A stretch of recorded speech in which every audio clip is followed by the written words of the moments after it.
రాసిన మొదటి పత్రిక 11వ అధ్యాయము 25వ వచనాన్ని చదువుకుందాం. ఆ ప్రకారమే భోజనమైన పిమ్మట ఆయన పాత్రను ఎత్తుకొని, నా రక్తము వలన కృత నిబంధన, మీరు దీనిలోనిది త్రాగునప్పుడల్లా నన్ను జ్ఞాపకము చేసుకున్నటకై దీనిని చేయుడని చెప్పెను. ప్రార్థన చేసుకుందాం.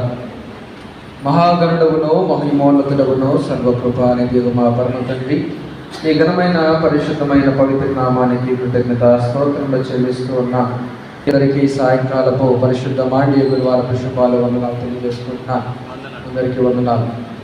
చదవబడినటువంటి దైవ లేఖనాలలో కీర్తనల గ్రంథము 97వ కీర్తన, అలాగే అపోస్తుడైన పౌలు కొరింథీయులకు రాసిన మొదటి పత్రిక 11వ అధ్యాయం 23వ వచనం నుండి 29వ వచనం వరకు, అలాగే సువార్త పాఠ్య భాగముగా పరిశుద్ధుడైనటువంటి మత్తయి రచించిన మత్తయి సువార్త 26వ అధ్యాయము 17వ వచనం నుండి 30వ వచనం వరకు చదవుగా విని ఉన్నాం.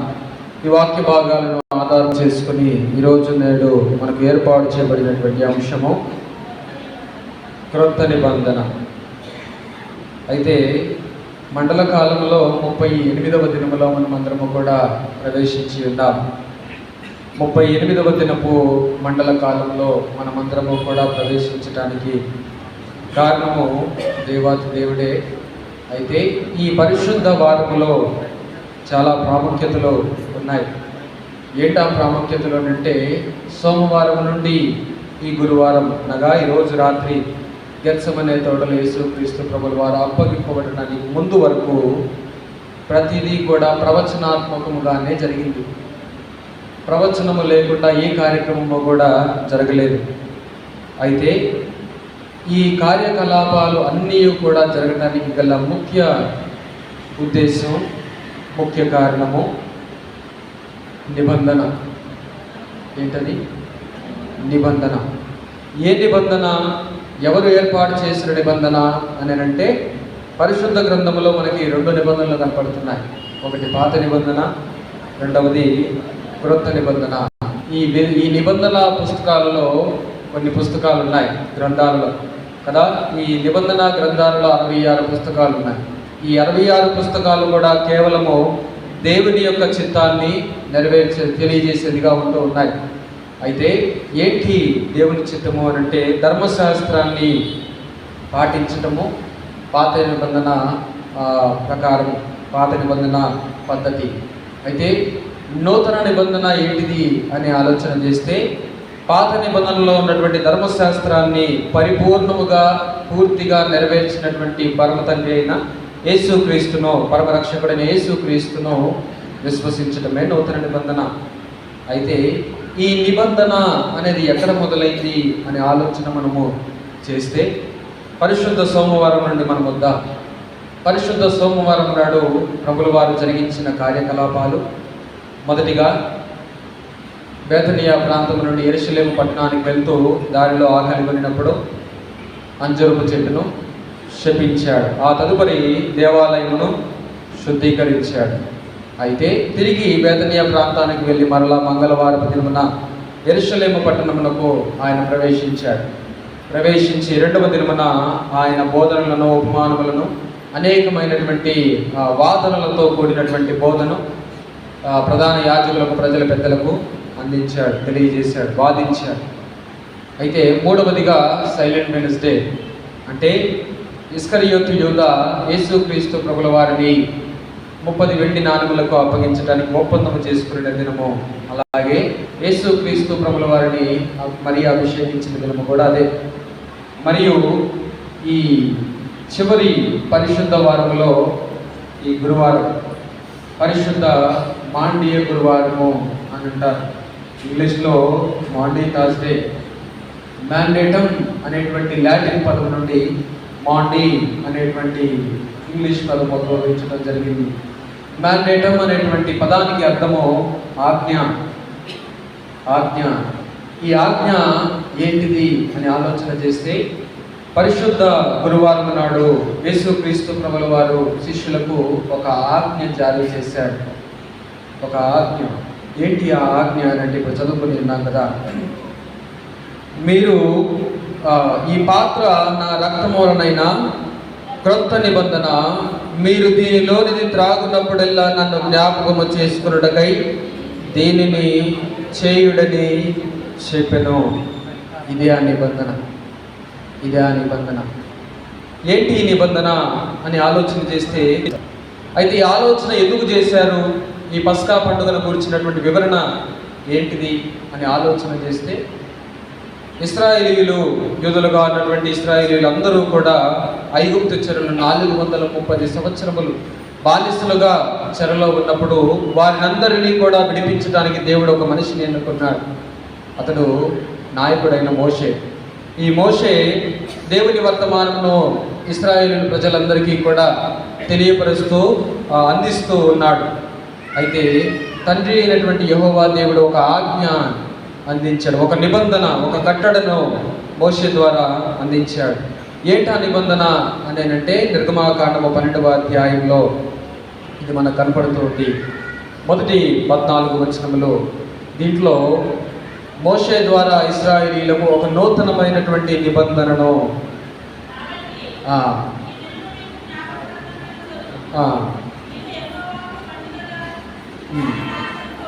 మీరు యెహోవాకు పండుగగా దానిని ఆచరింపవలెను,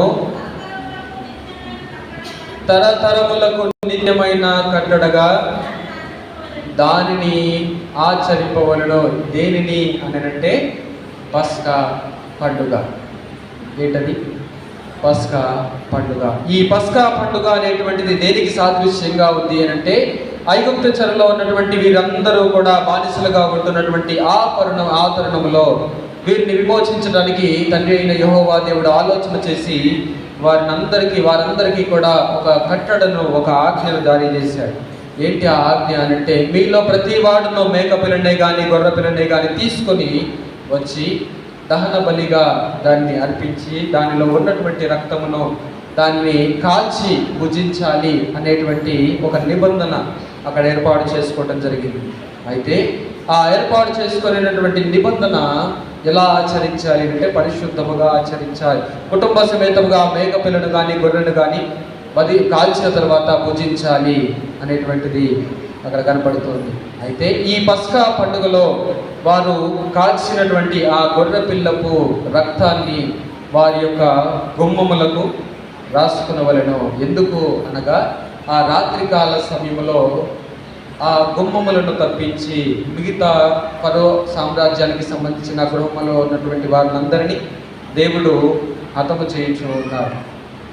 అయితే ఆ శిక్ష వీరి మీదకి రాకుండా ఉండటానికే ఈ పస్కా బలి అనగా ఈ పస్కా పండుగ ఏర్పాటు చేయబడింది. ఇది పాత నిబంధన. అయితే నూతన నిబంధన అన్నాడు కదా, క్రొత్త నిబంధన అంటూ ఉన్నాడు. ఏంటి ఆ క్రొత్త నిబంధన అంటే, పస్కా పండుగలో గొర్రె పిల్లగా ఒక శరీరపరమైనటువంటి పాపములను విమోచించడానికి ఒక భౌతికపరమైనటువంటి బలిని గొర్రెపిల్ల ద్వారా దేవుడు ఎన్నిక చేసుకున్నాడు. అయితే నూతన నిబంధన ఏంటిది అని ఆలోచన చేస్తే దానిని సువార్త పాఠ్య భాగంలో క్రీస్తు ప్రభుల వారు ఆచరించి ఆజ్ఞాపించి ఉన్నాడు. ఆ ఆజ్ఞను పౌలు విశదపరుస్తూ వివరణాత్మకముగా ఇక్కడ తెలియజేస్తున్నటువంటి మాట 23వ వచనం నుండి 11వ అధ్యాయము, కొరింథీయులకు రాసిన మొదటి పత్రిక 11వ అధ్యాయం. నేను మీకు అప్పగించిన దానిని ప్రభు వలన పొందితిని. ప్రభు అయిన యేసు తాను అప్పగింపబడిన రాత్రి యొక్క రొట్టెను తీసుకొని కృతజ్ఞతాస్తుతులు చెల్లించి దానిని విరిచి, ఇది మీ కొరకైన నా శరీరము, నన్ను జ్ఞాపకము చేసుకున్నట్టుకు దీనిని చేయుడని చెప్పాను. ఆ ప్రకారంగా భోజనమైన పిమ్మట ఆయన పాత్రను ఎత్తుకొని, ఈ పాత్ర నా రక్తము వలనైన క్రొత్త నిబంధన, మీరు దీనిలోనిది త్రాగునప్పుడల్లా నన్ను జ్ఞాపకము చేసుకున్నట్టుకై దీనిని చేయుడని చెప్పాను. ఇది ప్రభువుల వారు అనగా యేసుక్రీస్తు ప్రభుల వారు ఇచ్చిన ఆజ్ఞ. మ్యాండేటమ్ అనేటువంటి లాటిన్ భాషలో దానికి అర్థం కూడా ఆజ్ఞ. దీనిని తెలుగులో నియామక గురువారం అని అంటారు. నియామక గురువారం. అయితే ఏంటిది నియమించబడింది, ఏంటిది ఆజ్ఞాపించబడింది అని అంటే ఆ ఆజ్ఞే మాండ్య గురువారం. ఈ మాండ్య గురువారం నాడు ఇవ్వబడిన ఈ ఆజ్ఞ ఎలా ఆచరించాలి అనే దాన్ని తెలుసుకుని మనము ముగించుకుందాం.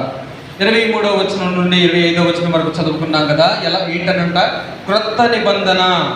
ఆ నిబంధనను ఎందుకు చేసుకోవాలి అంటే నన్ను జ్ఞాపకము చేసుకున్నటకు దీనిని చేయుడి అంటున్నాడు. నన్ను జ్ఞాపకము చేసుకున్నటకు. ప్రభురాత్రి భోజన సంస్కారపు ఆరాధనలో పాలు పంపులు పొందే మనమంతా క్రీస్తును జ్ఞాపకము చేసుకునిచున్నామా లేదా? చేస్తున్నటువంటి పని జరిగినదా, జరగబోయేదా? జరగబోయేది కదా. పరిశుద్ధ సంస్కారంలో పాలు పంపులు పొందుచున్న మనమందరము కూడా ప్రభుల వారు మనల్ని హెచ్చరించినప్పుడు మనల్ని మనము పరీక్షించుకొని జరిగిన ఈ పొరపాటులను సరిచేసుకొని ఒకవేళ ఆ పొరపాటు మరలా జరగకుండా ఈ పరిశుద్ధ సంస్కారంలో పాలు పంపులు పొందాలి. అందుకని మనల్ని హెచ్చరిస్తూ ఉన్నారు. అయితే ఇస్కరియోతు యూదా విషయంలో కూడా ఇదే జరిగింది. హెచ్చరించాడు. హెచ్చరించినందుకు ఇస్కరియోతు యూదా మాట్లాడాడు.